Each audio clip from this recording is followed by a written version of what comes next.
ಚಿನ್ನಸ್ವಾಮಿ ಸ್ಟೇಡಿಯಂನಲ್ಲಿ ಐಪಿಎಲ್ ಹಂಗಾಮ ಶುರುವಾಗಿದೆ. ಇವತ್ತು ರಾಜಧಾನಿಯಲ್ಲಿ ಎಲ್ಲರೂ ಕೂಡ ಕಾತರದಿಂದ ಕಾಯ್ತಾ ಇರುವಂತದ್ದು. ಟಾಸ್ ಗೆದ್ದಿದೆ ರಾಯಲ್ ಚಾಲೆಂಜರ್ಸ್ ಬೆಂಗಳೂರು.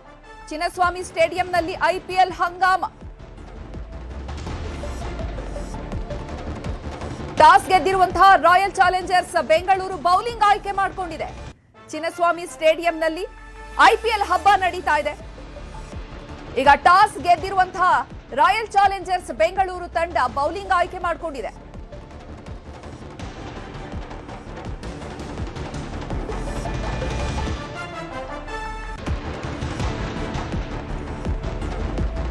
ಸಾಗರೋಪಾದಿಯಲ್ಲಿ ಈಗಾಗಲೇ ಕ್ರಿಕೆಟ್ ಅಭಿಮಾನಿಗಳು ಚಿನ್ನಸ್ವಾಮಿ ಸ್ಟೇಡಿಯಂ ಅಲ್ಲಿ ದಾಂಗುಡಿ ಇಟ್ಟಿದ್ದಾರೆ.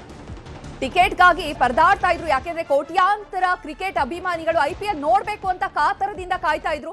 ಅದರಲ್ಲಿ ಕೆಲವೇ ಜನರಿಗೆ ಟಿಕೆಟ್ ಸಿಕ್ಕಿದೆ, ಕಣ್ತುಂಬಿಕೊಳ್ತಿದ್ದಾರೆ.